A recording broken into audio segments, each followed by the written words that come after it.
So I wanted to take a closer look at land navigation and how it relates to leadership and life. And in digging in, I looked at some of the information out there, some of the field manuals, and it's I learned from people, right? And I didn't learn from a book. And as I went into the books, I was hoping that I could find what I had learned from people, but I didn't really find it. I found pieces of it, glimpses of it, but nothing like what I was taught by the guys that raised me in the SEAL teams. And, I looked up the Army FM 3 TAC 25.26 map reading and land navigation. And it's a thorough document. And it's very heavy on the scientific side, the actual technical skill of it, like how to set declination in a compass and how to orient the map and what the contour line, all the basic tools are in there. And there's some good quotes. And one of the quotes, it said, "Today, the complexities of tactical operations and deployment of troops are such that it is essential for all soldiers to be able to read and interpret their maps in order to move quickly and effectively on the battlefield." Okay, can't argue with that. You got to know where you are. And if you ever heard me say this, I always used to ask the young SEAL officers, what's the most important piece of information you need on the battlefield? And they would say where the bad guys are, or how many guys you have, or how many enemy there are, or anything like that. They'd have a bunch of different ideas. And I would say, no. The most important piece of information you can have on the battlefield is where you are. You got to know where you are, otherwise nothing else matters. And then I looked at a book called The Last 100 Yards, which we actually covered on this podcast number 3. Sure. And it goes through a section which is it's talking about GPSs and how now we've got GPSs and the GPSs can be unreliable and you can't count on them and all this stuff. And that's kind of true. It was even more true when that book came out, which was in 1995, and there was less satellites in the sky, and the GPS receivers weren't as good, and the encryption methodology wasn't so dialed in yet. So the GPSs were less accurate back then, and they were also still pretty big. They were these big contraptions, and even in 1993, 1994, the GPSs that I carried were big, heavy things. Basically, you had to assign a person to carry them. And now, of course, they're tiny. They're, everybody's got, a GPS on your iPhone or whatever smartphone you're using that are 1,000 times better than the one I used to carry on my back. And they're also very accurate and reliable now. And the military's come to rely heavily on them. Perhaps a little too much. And I'm not going to be a guy that's like a stick in the mud that says, hey, don't evolve, don't learn anything, because technology is awesome and you have to take advantage of it. But I also do think there's a need to remember the old ways. And I remember when GPS first came out and I was coming into the SEAL team and they had this thing. And I remember this officer in particular said to me, hey, all we need to do is carry this thing, and we'll know exactly where we are at all times. And he hands me this 20-pound brick, big box thing, and I kind of said, hey man, all I need to do is carry this map and compass, and I'll know exactly where I am at all times. It's called land navigation. You might want to learn it, but. Nowadays, the GPSs are awesome, and we definitely rely heavily on them. But it is a piece of The Last 100 Yards that definitely emphasizes that you have to know how to land nav, which is good. But like I said, when I looked through these books, none of them gave me the same clear level of instruction that I learned about land navigation and patrolling when I first got into the teams. Back in the day. And again, these instructions and this methodology and some of these basic principles of patrolling and land nav, they stuck with me and are really fundamental building blocks of how I ended up doing everything that I do. And they're really the basis of the attitude that I had that was very beneficial in leading me to having success in other areas, which was awesome. And so, again, here I am, and taking my kids on their first patrol, it made me realize this so clearly. And as I was thinking about it, I was like, I'm going to talk about this on the podcast. Because these are lessons that I learned that I actually forgot that I learned. You know what I mean? These are lessons that are so embedded that I forgot that I thought about them. But I think about them all the time. And then when I'm seeing my kids do this, I'm thinking, oh yeah, there they are. They're learning this right now for the first time. And so to go through some of those things, some of those principles, the first one is planning. And, this gets, of course, everyone knows you got to come up with a plan, but doing a detailed map study and identifying the obstacles that you're going to have to get around. And there's a couple different methods that you can use for land navigation. One of them is called dead reckoning. And dead reckoning means you get a compass bearing from point A to point B is, you're going to be traveling on 270 degrees. So you put your compass on 270 degrees and you march. You go in a straight line. Don't let anything take you off that line. Head down and go. And that's called dead reckoning. And that's obviously can be very problematic because if in between you and where you're going is a giant mountain or a bunch of rivers or whatever, you're going to have to go through all those things and you're going to get worn out. You're going to get tired. It might be not tactically advisable to go through those areas. And so the better form is called terrain nav or terrain association. And when you're doing that, you actually look at the map and you study what the ground is going to do. And so if there's a big mountain, you can skirt around the bottom of the mountain, and then you get to the other side of the mountain and there's a ravine that's you can follow that ravine around till you get to a certain point on the ravine where it cuts far to the north, and you can head in the other direction towards your target. So it's a method of really knowing the terrain that you're going to be on. And it's infinitely more effective than dead reckoning. So if you think about this from a perspective of you have a mission that you're trying to get done, well, how are you going to get there? How are you going to get this mission done? Are you going to just put your head down and absorb any impact that you take and apply more pressure? Or are you going to be smart? Are you going to study the terrain and take a look and figure out the best way around those obstacles? Those dead reckoning and terrain association, the terrain association, you don't let's say go around the mountain and then try to get back on the dead reckoning course. You're just using the terrain. You're going to use the terrain the whole way. You'll know when you do your map study, you'll know that you're going to go skirt around this mountain. You're going to go down a ravine. Then you're going to cut over by this open field. You're going to hold along the wood lines. When you get to the end of the wood line, there's going to be a fence. You're going to step over that fence. Once you get to the fence, you're going to follow the fence for, until you hit another big terrain feature like another hill.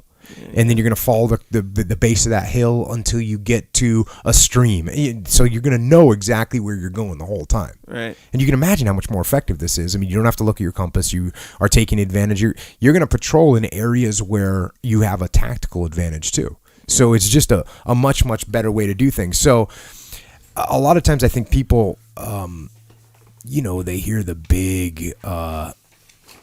big Navy SEAL, like, oh, we're just going to get it done. Yeah, stay on the course. Stay on the course, right? Yeah. No, well, staying on the course means I'm going to reach my objective. It doesn't mean I'm going to pound my head into the wall without thinking. Right. So that's what terrain features do for you. And there's also some terrain features that are interesting. You can use reference points that keep you from going too far. Yeah. So you can know, hey, if we hit this main highway, we went too far. We know we missed our target. We missed our turn. If we hit this river, we know we went too far. If we hit this ridge line, we know we went too far. So you're going to set those up for you. And they're going to confirm where you are. And also you're going to use those as reference points. So you're going to tell your whole team. So your whole team is going to know, hey, we made it this far. Oh, there's the big river that we're turning left at. Okay, we turned left. That's awesome. Next thing we're going to hit is a wood line. Oh, here's the wood line. So everybody knows. Mm-hmm. And so imagine if you're, again, think about this outside the parameters of land navigation and patrolling. Think of it in a regular business or any situation where you're trying to get a team to do something. If you lay out the course for them and you plot out what the obstacles are and you explain to people where they're going to be and how important it is that they need to get there and what we need to be looking out for, imagine how the team feels. The team knows where they are. They understand where they are. When you're doing dead reckoning, the guys in the back, they have no idea where they are. I've been that guy. I've been that guy in the back of a patrol, and you just have no idea where you are. You have no idea how much further to go. You just got your head down. You're slugging along with your weight, and it's a nightmare. Whereas I've been on good patrols where I'm in the back, but we got a really good brief, and I'm like, oh, there's that mountain. Oh, there's that ravine. Okay, we should be coming to that stream soon. Oh, yes, we're at the stream. So you know where you are, and when you provide your team with that kind of clarity on the course that you're planning to take, it's going to make them so much more aware of what's happening. And the more aware they are of what's happening, the better performance you're going to get from them. Yep. The other thing is, as you're doing this, you do something called a pace count, which is as you walk, you know how many paces it takes you to get 100 yards. And there's some Kentucky windages there as well, because when you're going uphill or downhill, you can work out these different, but you can get pretty accurate. Mm-hmm. So you can know that, hey, when my left foot hits the ground, on average, when I'm wearing 100 pounds, it's 86 paces for me, and I just went 100 yards. So that's you'll know that. And so then what you're doing is you're constantly checking. It gives you another reference point, because if we're supposed to hit, a stream in 300 yards, and I know we've marched 600 yards, something happened. Right. Time for me to stop. In fact, at 400 yards, I'm probably going to stop and say, okay, let's do a quick map study. So you want to double check these things. And in a business world, this could be some kind of a timeline that you set up. So you're like, hey, at 42 days, we should be here on this project. Right. Oh, we're not there yet? Okay, what's the problem? Right, what did we miss? Why aren't we getting it done? So that gives you two sort of methodologies to confirm where you are, so you can triangulate your position, which is smart. What'd you call it? Kentucky what? Kentucky windage. What does that mean? It's like the give or take. It's just it comes from shooting. Oh, gotcha. And you would normally dial in your sight to get you specifically. Let's say you think 600 meters. Right. But then there's a strong wind blowing, so maybe you're going to hold off to the left a little bit. Because it's windy in Kentucky or something. I think is just shooting. Maybe the shooters in Kentucky they made it up. They were real accurate. So they had to pull in a little Kentucky windage. Got to accommodate for that. Yeah. Gotcha. Chicago windage. No. Well, because it's kind of windy, so. Yeah, I see where you're coming from, but no. It's Kentucky windage. It's my Brogino. Pretty dope.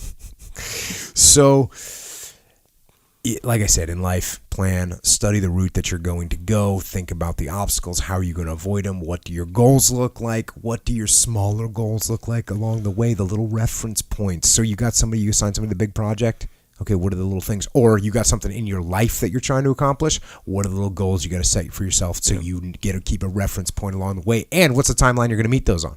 Yep. That's how you stay on track. And what we actually did, we did something called pace notes. And what pace notes were, and I learned it for foot patrols, and we ended up using it even more when it came to vehicle patrols. And I realized that, I don't know, maybe 10 years ago or something, we started sending guys to rally driving school so they could learn how to drive rally racing cars. Yeah, man.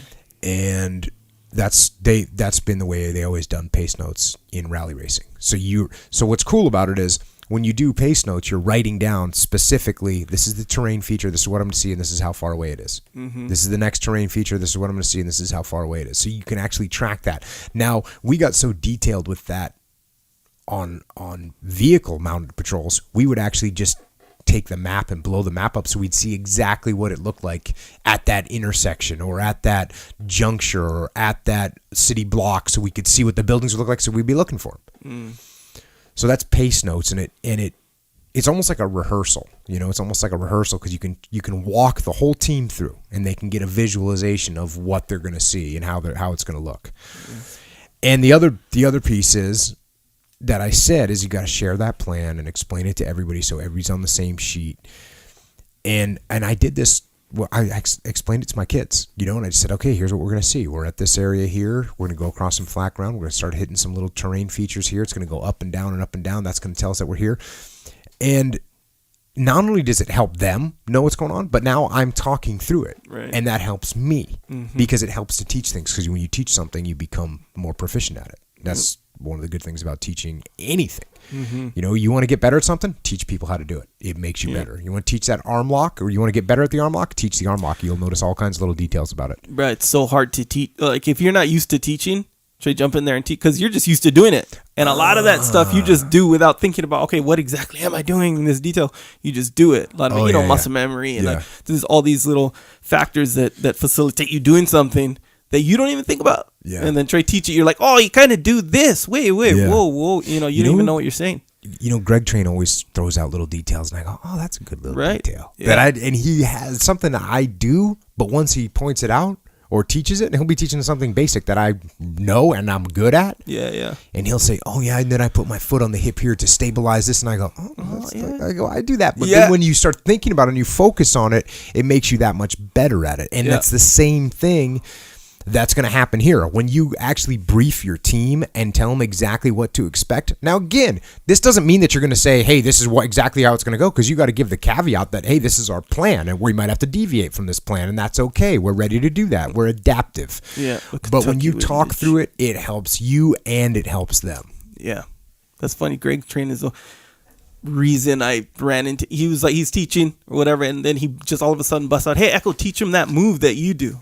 And I was pretty good at that move. I started teaching. What move was it? It's a guard pass that I do sometimes. And bro, I'm teaching it. I don't even know what I'm talking about. I'm like doing it all good, but and everyone's like, oh, all right. You know, I was like, bro, I am a poor teacher. Well, that's something you can work on, I guess.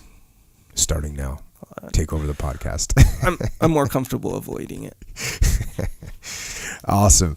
Now the next piece that I was thinking about on patrolling, and that I saw my kids go through, and that I went through as a young SEAL, is you start questioning, or you start going through this process of, what do I need to bring with me? What do I actually need to bring with me? Now, when you don't have to carry it, or when you don't know what it means to carry it. When I say carry it, I mean put it on your back and bear the weight of that item. Yeah. When you don't have to do that, you want to carry everything. I'll just carry everything. The warm sleeping bag and the whisper light stove and the extra food and the comfort gear and all this stuff. Yep. That's what you do when you don't have to carry it, or when you don't think about carrying it, or you don't know what it feels like to carry it. But when you have to carry it, you get down to what you need real quick, to what you actually need real quick. Totally limited on the food. You're not gonna.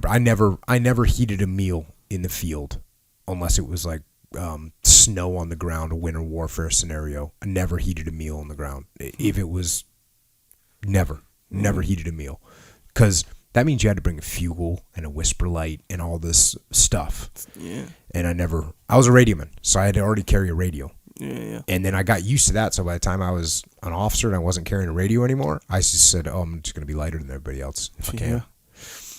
Comfort gear? No. No, we won't take that. And you need to bring enough comfort gear that you can actually sleep and survive. I mean, you need to bring a ground pad or whatever. But we used to say, a little saying was, travel light, freeze at night. That was my saying for sure. Travel light, freeze at night. And I'll tell you, I got my indoctrination to freezing at night and traveling light when I first checked into the team. I went to a communication school, a SEAL communication school. So you're going to learn how to be a radioman in the SEAL teams. And I had this old chief that was running the training. And I was a fired up new guy. I didn't even have my trident. So I was just a brand new guy. I didn't even have my trident. I was at the team, and they sent me to this school. And so this chief, and I actually went with another new guy who's a great guy. And we went out there, total new guys. Neither one of us had our tridents. We had graduated from BUD/S a couple months ago, or from airborne school, whatever. So we showed up. It's winter time. And we show up, and the end of this school, you go through a field training exercise. And it's, I want to say it's 5 days in the field. It's like Monday through Friday in the field or something along those lines. Mm-hmm. And you are basically doing a reconnaissance mission, and they give you really good targets to look at, and you're going to look at, and you're going to report back with all this information, and then you're going to move. They're going to move you every couple hours. They give you directions to a new point to move to. So we're getting ready for this FTX, and I'd never spent much time in the field, and the guy that's running the course, you know, he's having fun with the new guy, and he's like, "Hey, Willink." And I said, "Yes, Chief." And he goes, "You know what? You think you're hardcore?" And I go, "I'm trying to be hardcore." And he says, "If you're really hardcore, you don't need a poncho. You don't need a sleeping bag or a ground pad. You just go out there with a poncho and a poncho liner." Mm. And I was like, "Okay, no problem." So sure enough, I go in the field with a poncho and a poncho liner. And actually, it was a bivy sack, which is a Gore-Tex. It's like a Gore-Tex sleeping bag, just a thin Gore-Tex shell. And a poncho liner, which is something that's been around forever, and it's just a very thin, like a basically tent. Blanket. No, it's not even a tent. It's like a blanket. It's like a blanket. That's what it is. It's the liner. It's a very thin. It's a very thin liner. It's what it is. The poncho liner. Mm-hmm. And so, I had those are the two things I had with me, and my buddy took the same. So we were like, oh, that you need to be like that to be hardcore? Cool, I'm hardcore. How cold was it? So we are going into the field. We are inserting in the field, and the sun is going, like we inserted right at dusk. As we're inserting in the field, it's raining. Mm. Right as we get on the ground, it turns to sleet. And then 2 hours into the night, it turns into snow. So we freeze. I mean, we freeze. We can't sleep. And the funny thing was that we couldn't sleep. We literally couldn't sleep. It was too cold for us to sleep. And the guy had set it up so you had to make a communications window. You had to make communications. It was about every 3 or 4 hours. Uh-huh. And if you missed a communications window, if you missed it, that was, you got, your grade went down or whatever, you got points subtracted. Mm. So all the other guys who were experienced SEALs that knew how to live out in the field better than we did, they all were super comfortable. They all went out there and had sleeping bags and ground pads and all that, and they slept through their comm windows. At least some of them. They didn't sleep through all of them, obviously, but occasionally they'd sleep through one after 4 days, 3 days, whatever. Mm-hmm. And so we were the only pair that made all of our comm windows because we couldn't sleep. Right, couldn't sleep. I remember, we'd just be standing by a tree doing burpees out just trying to keep survive. Warm. Yeah. So that was one of the lessons on learning how to travel light, freeze at night. Now that was a little too much. I should have. The thing I needed was a ground pad.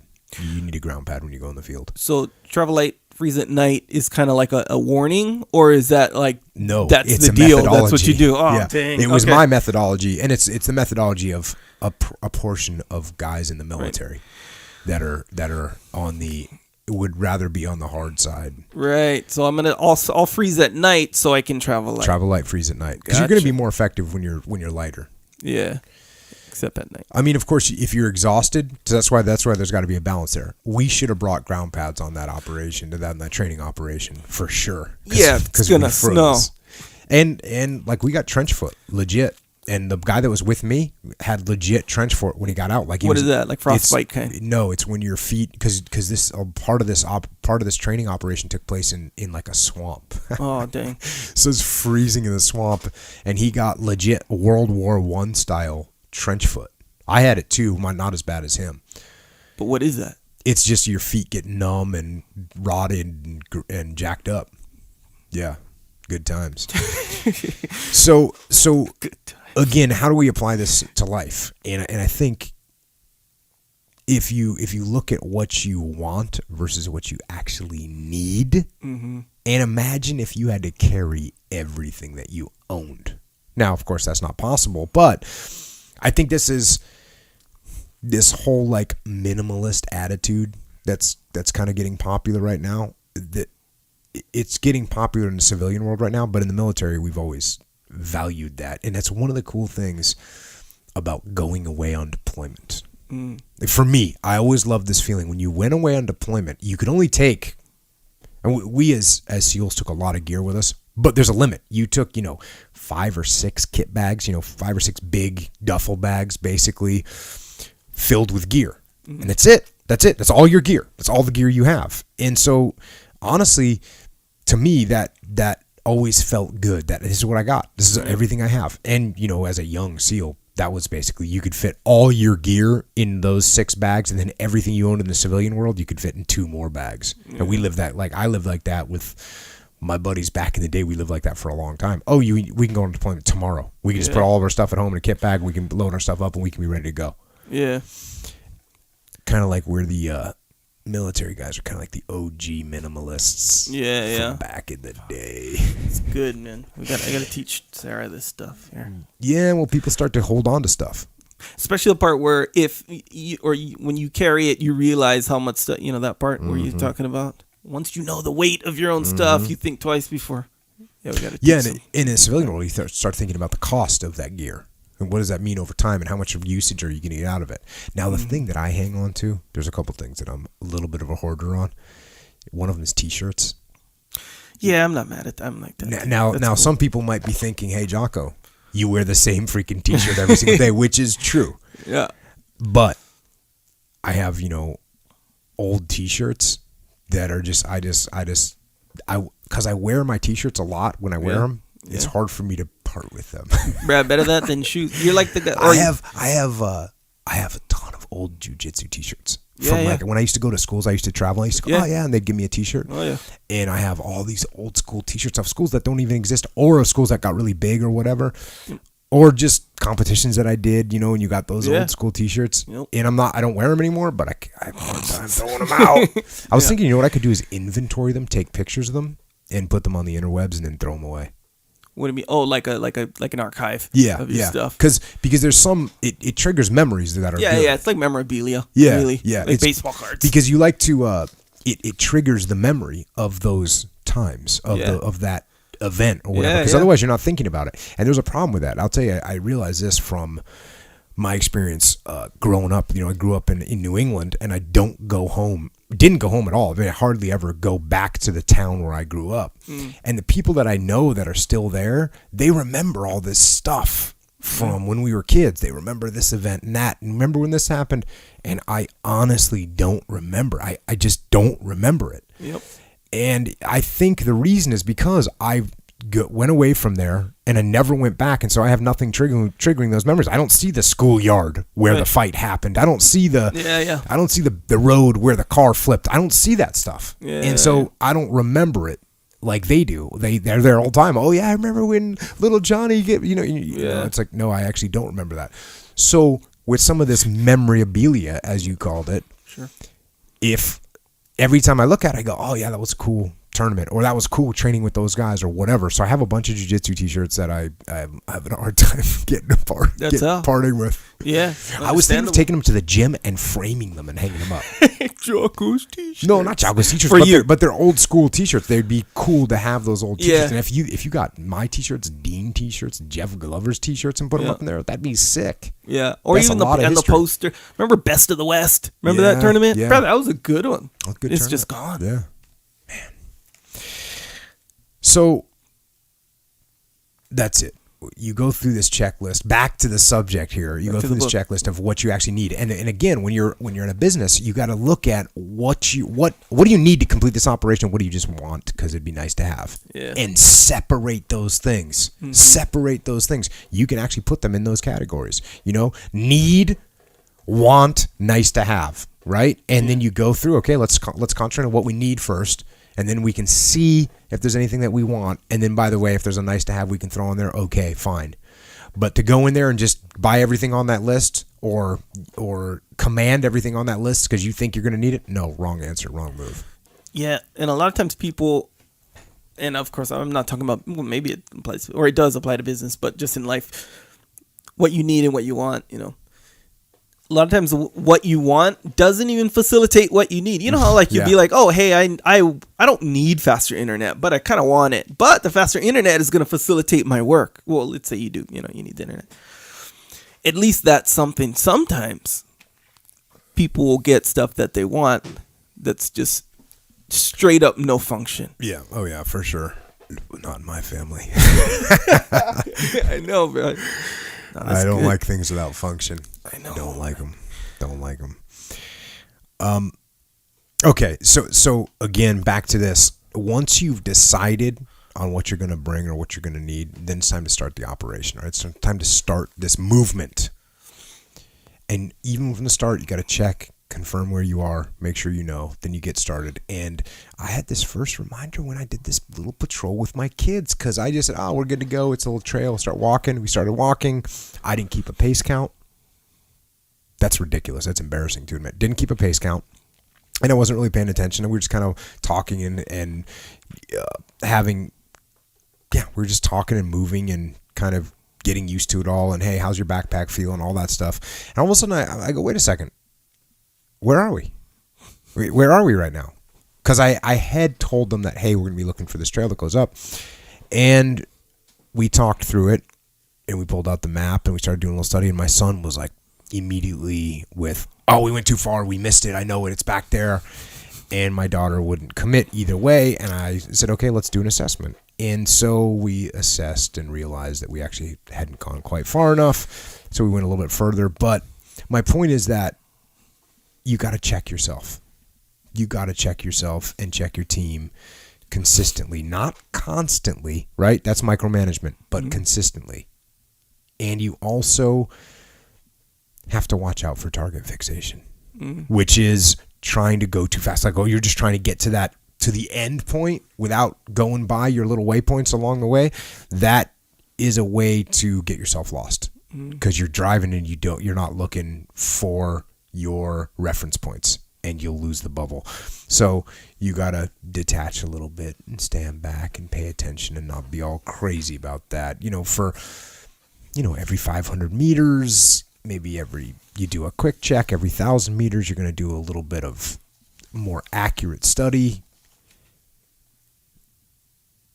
And that's going to keep you in line. And if you are out of line, you're only going to be a little bit off track. You're not going to be 12 days of work or 2 hours of walking off track. Yeah, it makes perfect sense too, especially if you're going by all these reference points. The target fixation, you got one reference point, and it's probably not even that accurate because really just by the nature of the whole deal, the map, the one reference point that you do have is the farthest thing away, right. Literally. So you only have that one reference. If you have all these other reference points, you get off track 1 step, 2 steps, 3 steps. You still got like a bunch of reference points. You just, all right, let's backtrack all these reference points. You're good to there go. To support you. That's how you do it. And that's when you're planning something with a team and a business, you got to have some reference points along the way to help you get towards your goal. Yeah. Because your goal is far off in the distance. Yeah. So you got to plan about how you're going to get there. If you edit video or use Photoshop, it has this. When I first started, it has this history little box. So every move you make, it records it. Oh, that's pretty cool. Delete, and then you have control, which is save, but that's something else. But each one, so you can literally go back. Oh wait, it's reference point with every single move. That's awesome. So you can go up. Oh, let me go all the way back, 25 moves to when I erase this little thing. Boop. And let me start from there. Can you bring one thing back that's far up the chart? Yeah. Here's the only thing. It's like a little, like a fork kind of. So like, let's say you go back in time, essentially. You go back like 5 moves and then you make a different move. That one discourse, is gone. That's why in time travel. Yeah, exactly right. It's time travel. All right. So when you get out on patrol now, discipline is paramount. Sure. For instance, you got to stay hydrated. You got to keep track of your gear. You got to keep track of your pace count. You don't let your gear get out. You don't take out your gear like, oh, we're stopped for a second, so I'm just going to pull everything out of my rucksack and lay it all over the place. No. You got to keep it tight. You don't rush over obstacles. So, for instance, there's a little log, and there's a log going across this trail, and I got to step over the log. Well, I step up on top of it, and then I'm just going to jump off because it's a little easier. No, you don't just jump off because that's how you sprain your ankle. That's how you blow out a knee, which is, you know what? You're playing a basketball game or you're on the jiu-jitsu mat and you twist your ankle. Cool. Right. Walk to the side, put some ice on it. You're, 10 10 kilometers out in the middle of nowhere and one of your kids sprains an ankle, you're in trouble. I mean, you're in trouble. And if you're out on patrol in a military situation and you get somebody that gets a sprained ankle, you're in even more significant trouble. So you got to have the discipline to slow down. Slow is smooth, smooth is fast. Watch your footing, watch for danger, watch your field of fire. Pay attention to the first person that's in front of you and the person that's behind you. And that's how you're doing your communication. So you got to keep your communication up the whole time. So again, you can go right to any business, any project that anyone's working on. It's all the same thing. You got to be disciplined. You got to keep track of things. You got to keep your communication going between your team members by passing whatever signals you got to pass. When you get to a layup point, when you're going to actually stop and basically camp out, I hate saying that because in the SEAL teams it's derogatory to say, right. This looks like a campsite. Yeah. So you never want to have anybody say that. So I wouldn't let when I went on patrol with my kids, I was like, no, we're not camping. We're doing layup point. But you guys are camping out. We're not. So when you get to a layup point where you're going to stop, you don't just flop down and turn into a pile of crap. And this is true, again, with a business situation. You reach one goal, you don't just like flop down and say, we did it, high five, office party. No. You can order a pizza maybe, right, but you're not ordering booze. You know what I'm saying? You still got stuff to do. So you don't camp out. You have to remain tactical. You have to remain disciplined. You have to quietly assume your security position. You got to then be quiet and make sure you are as alone as you think you are. Then you got to pick out some landmarks. Once you get to your little layup point, you gotta make that your home. You got to look for some landmarks or somewhere where you know where you are, and then you confirm your position. You take a triangulation with your compass. Maybe even break out your GPS, get a little double confirmation. And then once you've got everything set, then you can take a little breather. But what you don't do is get to the finish line and just flop down and, we made it. Right. You never want to do that. And the other piece, this is something I thought about a lot while I was on this patrol with my 2 kids. I went with 2 out of the 4 kids. We kind of have a standard in most militaries do this. You're gonna when you're doing a patrol, you're gonna move for 50 minutes. I mean, you're gonna walk for 50 minutes and you're gonna rest for 10. Then you walk for 50 and rest for 10. You walk for 50, and that's kind of the standard. And I can tell you that if you aren't careful, it can be hard to start up again. Yep. And you get tired legs, and you get sore shoulders, and you get hunger, and you get thirsty, and it's easy to let 10 minutes turn into 15 minutes and turn into 20 minutes and turn into a half an hour.